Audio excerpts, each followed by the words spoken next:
ആ 3 ഞാൻ പറഞ്ഞുതരാം. ഇൻഷാ അല്ലാഹ് നിങ്ങൾ പ്രാവർത്തികമാക്കൂലേ? ഇൻഷാ അല്ലാഹ് പറയും. അങ്ങനെ ഇൻഷാ അല്ലാഹ് പറഞ്ഞവരൊക്കെ ഒന്ന് കൈ വെക്കണം. നോക്കട്ടെ.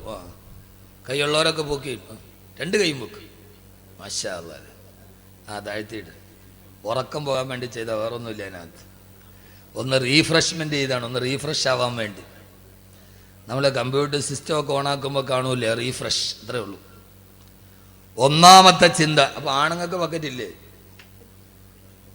പെണ്ണുങ്ങൾക്ക് മാത്രമുള്ള മുസാഫത്താ? ആള് ബിരുദന്മാരാണ് കേട്ടോ. ഇൻഷാ അല്ലാഹ് ആയിക്കോട്ടെ. അള്ളാഹു തൗഫീഖ് നൽകട്ടെ.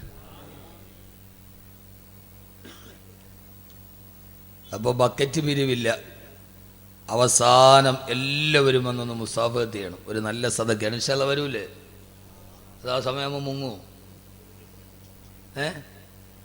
ഇപ്പം നമ്മളൊക്കെ വാതിന് പോകുമ്പോൾ ബക്കറ്റിൻ്റെ മുകളിലൊരു വലിയ തുണി കെട്ടിയിട്ടൊരു ചെറിയ ഹോളാണ് ഇടുക. ഇപ്പോൾ ഞാൻ സകാടൊരു ചെന്താന്ന് അതങ്ങോട്ട് ഇടുകയേ ചെയ്യാവുള്ളൂ, വെളിയിലോട്ട് എടുക്കാൻ പാടില്ല. കാരണം ചില ആളുകൾ 50 അതിനകത്തിട്ടിട്ട് 100 തിരിച്ചെടുക്കും. വാതിൻ്റെ ഇടയിൽ ധാരാളം ആളുകൾ. ഇപ്പോൾ ഞാൻ പറഞ്ഞല്ലോ, ഇപ്പോൾ ഈ ഒരു പേടിയുള്ള ആളുകളില്ല ഇപ്പോൾ. അതാണ് ഏറ്റവും വലിയ പ്രശ്നം. പേടിയില്ല. ഒന്നാമത് തെറ്റ് ചെയ്യുന്നവനല്ല.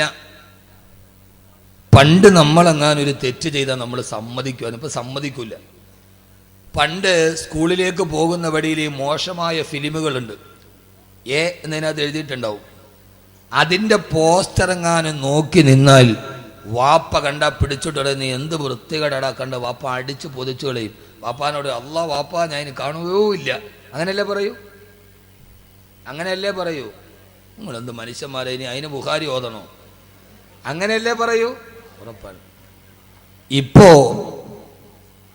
ഫോണിൽ ഏതൊരു മോശമായ പിക്ചർ വന്നു. എന്തിനാണ് അത് കണ്ടതെന്ന് ചോദിച്ചാൽ അപ്പ കുട്ടി പറഞ്ഞത് അള്ളാണ് വാപ്പ, ഇത് ഞാൻ ഇട്ടതല്ല, ഇത് വേറൊരുത്തൻ്റെ കൂട്ടുകാരൻ്റെ ഫേസ്ബുക്ക് അക്കൗണ്ട് ഞാൻ ലൈക്ക് ചെയ്തപ്പോൾ അവൻ്റെ അതിനകത്ത് പറഞ്ഞ പിക്ചറൊക്കെ ഇതിനകത്ത് വന്നതാണ്. ഞാൻ അവനോട് എനിക്ക് അയക്കരുതെന്ന് അള്ളാണ്, ഞാൻ ചെയ്തതല്ല. ഇപ്പം തെറ്റ് ചെയ്താൽ സമ്മതിക്കില്ല. പണ്ട് കാലത്ത് തെറ്റ് ചെയ്താൽ സമ്മതിക്കും. കാരണം അള്ളാനെ പേടി വല്ലാതെ കുറഞ്ഞു വരികയാണ്. കുരുത്തക്കേട് കാണിച്ച കുട്ടിയല്ല പ്രതി, ആ കുട്ടിയെ അടിച്ച അധ്യാപകനാണ് പ്രതി. അല്ലേ? എല്ലാവരും തലയാട്ടുന്നു. ഉസ്താദെ എല്ലാം ശരിയാണ്, അവനാൻ്റെ മക്കളെ അടിച്ച അപ്പോൾ കാണുകയും ചെയ്യാം. എന്നെ മദ്രസയിൽ ഒരിക്കൽ ഉസ്താദ് അടിച്ചു. ഞാൻ വീട്ടിൽ പോയിട്ട് ഉമ്മയോട് പറഞ്ഞു അയാൾ ശരിയല്ല, മുസ്ലിയാരി ശരിയല്ല എന്ന് പറഞ്ഞു. ഉമ്മ ഒരെണ്ണം എൻ്റെ കഴുക്കത്ത് തിരിച്ചിങ്ങോട്ട് പോടാ മദ്രസ എന്ന് പറഞ്ഞു. ഇപ്പോഴെങ്ങാനും അതുകൊണ്ട് ആ മകൻ ഇന്ന് ഇങ്ങനെയായി. അടിച്ച ഉസ്താദാണ് പ്രതി, മോശം കാണിച്ച വിദ്യാർത്ഥിയല്ല. തെറ്റുകൾ സമ്മതിക്കാൻ ആരും തയ്യാറല്ല. അതാണ് ഇന്നത്തെ ലോകത്തിലെ ഏറ്റവും പ്രധാനപ്പെട്ട വിഷയം എന്ന് ഞാൻ മനസ്സിലാക്കാൻ. അതൊന്നും തെറ്റല്ല. നമ്മൾ വേറൊന്നിനെ കീഴ്പ്പെട്ടു പോയി. നമുക്ക് വാട്സപ്പ്, ഫേസ്ബുക്ക് 24 മണിക്കൂർ ഈ വാട്സപ്പ്. ഒരു ഫോണുമുണ്ട്. ആ ഫോണൊക്കെ ഒരു മുസല്ലയുടെ വലിപ്പം കാണും. അത് കൊണ്ടുവന്ന് നിസ്കരിക്കാൻ വേണ്ടി ഫോൺ കൊണ്ട് മുമ്പിലങ്ങ് ഇടും. പുറകെ കൈകെട്ടണ വേണ്ട ഏതോ പിള്ളേരുടെ മയ്യത്ത് നിസ്കാരം എന്ന് വിചാരിക്കും. ഇത് വാട്സപ്പ്. ആണുങ്ങൾക്ക് മുഴുവനും വാട്സപ്പിന്റെ ലഹരി, പെണ്ണുങ്ങൾക്ക് മുഴുവനും സീരിയലിന്റെ ലഹരി. അതിന്റെ രണ്ടിനെയും മുമ്പിലിരുന്നാൽ പിന്നെ അവർക്ക് സ്ഥലകാല ബോധമില്ല. റോഡ് മുറിച്ച് കിടക്കുമ്പോൾ ഇങ്ങനെ ഞെക്കിയാ പോവുക. വണ്ടി വന്ന് കയറിയാലും അറിയില്ല. ബസ് വന്ന് ഓണടിക്കാൻ നിങ്ങൾ നോക്കൂ. ഇപ്പം ഞാൻ ഇങ്ങോട്ട് വരുമ്പോൾ എൻ്റെ മുമ്പിൽ എൻ്റെ ഡ്രൈവർ വരുന്നു, സാമാന്യ സ്പീഡുണ്ട്. ഫ്രണ്ടിൽ റോഡ് സൈഡിൽ കിടന്ന ഒരു വണ്ടി നേരെ വട്ടം തിരിച്ചു. എൻ്റെ ഡ്രൈവർ നിർത്താതെ അടിച്ചിട്ടും അവൻ വട്ടം തിരിക്കാൻ. അടുത്ത് വന്ന് ഒരു വ്യക്തി ചവിട്ടിയിട്ട് നോക്കുമ്പോൾ അവൻ ഒറ്റ കയ്യിലാണ്, ഇതിനകത്ത് മൊബൈലാണ്. ആലോചിച്ച് നോക്കി. ഹോണിങ്ങനെ ഞെക്കി പിടിച്ചിട്ട് അവ അറിഞ്ഞിട്ടില്ല ഒരു ലഹരിയാണ് വാട്സപ്പ് എന്ന് പറയുന്നത്. റോഡ് മുറിച്ച് കിടക്കുമ്പോൾ പള്ളിയിൽ നിസ്കരിക്കാൻ പറഞ്ഞാൽ അസ്സലാമു അലൈക്കും, വലൈക്കും സലാം. സലാം പറയാൻ ആളില്ല. മയ്യത്ത് കണ്ടാൽ സലാമില്ല. ഈ ഞെക്കല് തന്നെ. ഒരു ചെറുപ്പക്കാരൻ ഇങ്ങനെ ചാറ്റ് ചെയ്ത് നേരെ പോയി വീട്ടിൽ പോയി കയറി. അവൻ ഞെക്കി ഇങ്ങനെ പോയി നേരെ പോയി വീട്ടിൽ പോയി കയറി. ആ വീട്ടിൽ സീരിയൽ കണ്ടോണ്ടിരുന്ന പെണ്ണ് നേരെ ചായ ഇട്ടോണ്ട് ഇവന്റെ കൈ കൊണ്ട് കൊടുത്തു. പറഞ്ഞ മനസ്സിലായില്ല? ഞാൻ പറഞ്ഞക്ക് മനസ്സിലായില്ല. ഇവൻ ഞെക്കി പോയി നേരെ പോയി വീട്ടിൽ പോയി കയറി. ആ വീട്ടിൽ സീരിയൽ കണ്ട് ലഹരി മൂത്ത പെണ്ണ് ചായ ഇട്ട് അടുക്കളയിൽ പോയി, ഫ്രണ്ടിൽ ആണുങ്ങൾ വന്നപ്പോൾ അടുക്കളയിൽ പോയി ചായ ഇട്ട് കൊണ്ടുവന്ന് അവൻ്റെ കൈ കൊടുത്തു. ഇവൻ ഞെക്കി ഞെക്കി പോയി കയറിയത് ഇവൻ്റെ സ്വന്തം വീട്ടിലുമല്ല, അവള് ചായ ഇട്ട് കൊടുത്തത് സ്വന്തം ഭർത്താവിനുമല്ല. അവള് വിചാരിച്ചത് എൻ്റെ ഭർത്താവാണെന്നാണ്, ഇവൻ വിചാരിച്ചത് എൻ്റെ വീടാണെന്നാണ്. യഥാർത്ഥത്തിൽ ഇതാണ് ഒരവസ്ഥ അല്ലേ? നിസ്കാരം കഴിഞ്ഞ സലാം വീട്ടിയാൽ ആദ്യം എല്ലാവരും കണക്കാ. നിസ്കാരം കഴിഞ്ഞ സലാം വീട്ടി ആദ്യം മെസ്സേജ് വന്നോ ഇല്ലയോ? ഇത് നമ്മളെ വല്ലാതെ കീഴ്പ്പെടുത്തുകയാണ്. നമുക്ക് ചിന്തിക്കാൻ സമയമില്ല. മരണത്തെക്കുറിച്ച് ചിന്തിക്കാൻ ഉണ്ടോ?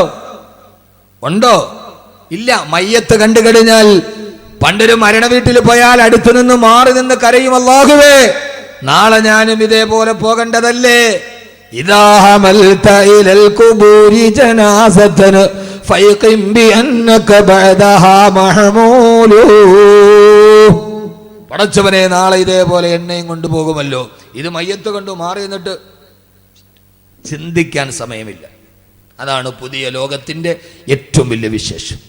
മരണത്തെക്കുറിച്ച് ചിന്തിക്കാൻ പറ്റും, ഭാര്യയെക്കുറിച്ച് ചിന്തിക്കാൻ സമയമില്ല, മക്കളെക്കുറിച്ച് ചിന്തിക്കാൻ സമയമില്ല. ഭാര്യ അവള് പോട്ടെ, അടുത്ത എനിക്ക് കിട്ടും. ഏതോ ഒരു ദർഗയ്ക്കടുത്തുള്ള കിണറ്റിൽ പൈസ ഇട്ടാൽ പൈസ ഇടുന്ന സമയത്ത് മനസ്സിൽ ഏത് കാര്യമാണോ ഉദ്ദേശിക്കുന്നത് അത് നടക്കും ആരോ പറഞ്ഞു. ആ ദർഗയിലെ പൊട്ടക്കിണറ്റിൽ പോയി പൈസ ഇട്ടു. ഇടാൻ നേരത്തൊരു വലിയ കാര്യം മനസ്സിൽ വിചാരിച്ചു. അടുത്ത് ഭാര്യയുണ്ട്. ഭർത്താവിട്ട പൈസ എവിടെ വീണു എന്നറിയാൻ ഭാര്യ കിണറ്റിലോട്ട് എത്തി നോക്കി. അവൾ നേരെ കിണറ്റിൽ വീണു. അപ്പൊ ഭർത്താവ് പറയാണ്, പടച്ചോനെ വിചാരിച്ച കാര്യം ഇത്ര പെട്ടെന്ന് നടക്കുമെന്ന് ഞാൻ വിചാരിച്ചില്ല എന്ന് പറഞ്ഞ മാതിരി.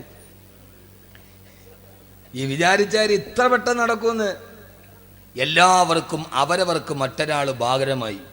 ഞാൻ ചിരിക്കാൻ പറഞ്ഞല്ല. ഭാര്യയ്ക്ക് ഭർത്താവ് ഒരു ഭാരമായി. ഭാര്യയ്ക്ക് ഭർത്താവ് എന്ന് പറയുന്നത് സ്വർഗത്തിലേക്കുള്ള കവാടമായില്ല. ഭർത്താവിന് ഭാര്യ കടമകൾ വീട്ടേണ്ട അള്ളാഹു പറഞ്ഞ ഏറ്റവും വലിയ കടമയായില്ല. ഭർത്താവിന് ഭാര്യ ഏത് സമയത്തും ഒഴിഞ്ഞു പോകേണ്ട ഒരു ചരക്കായി. മാതാപിതാക്കൾക്ക് മക്കള് ഭാരമായി, മക്കൾക്ക് മാതാപിതാക്കള് ഭാരമായി. സഹോദര, ഞാൻ നേരത്തെ പറഞ്ഞു, അടുക്കളയിൽ നിൽക്കുന്ന അമ്മയെ പുറകിൽ നിന്ന് അടിച്ചു വീഴ്ത്തി മാറിടത്തിൽ ചവിട്ടിപ്പിടിച്ച് കഴുത്തിൽ ശാളുമുളുക്കി കൊന്ന് വലിച്ചോണ്ടുപോയി മകൻ അമ്മയെ കത്തിച്ച് ചാമ്പലാക്കി. നടുക്കം വിട്ടുമാറുന്നതിന് മുമ്പേ കൊല്ലം ജില്ലയിൽ നിന്ന് വാർത്ത, ഈ അമ്മ സ്രാവിൽ കടന്ന മകനെ വലിച്ച് താഴെയിട്ട് മകനെ പോയി കത്തിക്കരിച്ച് ചാമ്പലാക്കി. അമ്മ പുശാചുക്കൾ പാർക്കുന്ന വേതാള നഗരം പോലെ ഈ ഭൂമി അധപ്പതിച്ചു പോകുമ്പോ, ഈ ഭൂമിയിൽ മനുഷ്യന്മാരില്ല, രാക്ഷസന്മാര് വാണരുടുമ്പോ, ഓരോ ദിവസവും ഓരോ വാർത്തകളും നമ്മുടെ ചെവിയിലേക്ക് കടന്നു പോകുമ്പോ, സഹോദര, ഇനി ഈ ലോകത്ത് ഏറ്റവും നല്ലവനായി ജീവിക്കണോ? അനിവാര്യമായ 3 ചിന്തകൾ നമ്മുടെ മനസ്സിലുണ്ടാവണം. അക്കമിട്ട് പഠിച്ചോളുക. 1, അള്ളാഹു എന്നെ കാണുന്നുണ്ടെന്നുള്ള ബോധമുണ്ടാവുക. ഓരോ ആണിനോടും പെണ്ണിനോടും വിനീതനായ വാക്കവിയുടെ വാക്കുകൾ കാണത്തി ഒരൽപ്പം കഴിയുമ്പോൾ നമ്മൾ പിരിയുകയാണ്. ആ സമയത്ത് നമ്മുടെ മനസ്സിലോത്തിരിക്കാൻ ഇനി മുതൽ നമ്മുടെ ചിന്തകൾ ഈ ചിന്തയാകണേ. 1, എന്റെ അള്ളാഹു എന്നെ കണ്ടുകൊണ്ടിരിക്കുന്നുണ്ട്. അന തഅബുദല്ലാഹ കഅന്നക തറാ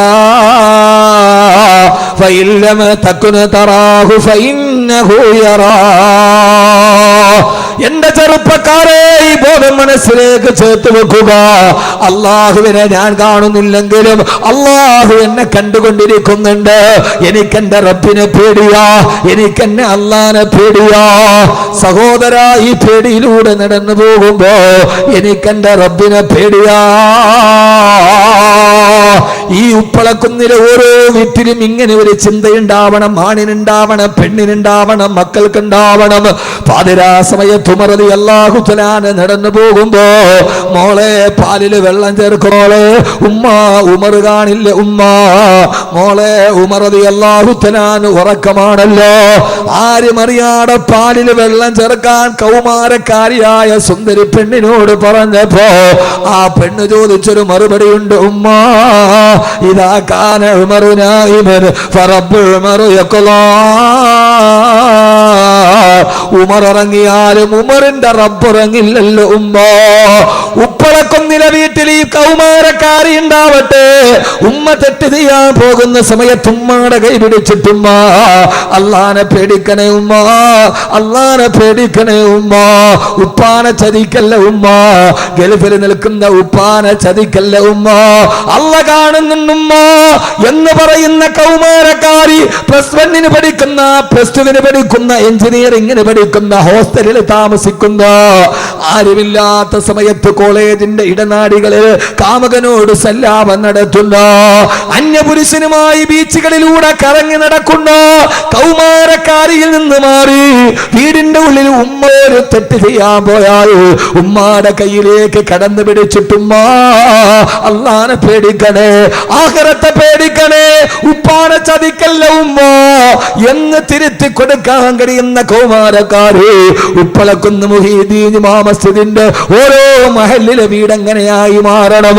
അല്ലാഹു തൗഫീഖ് നൽകുമാറാകട്ടെ.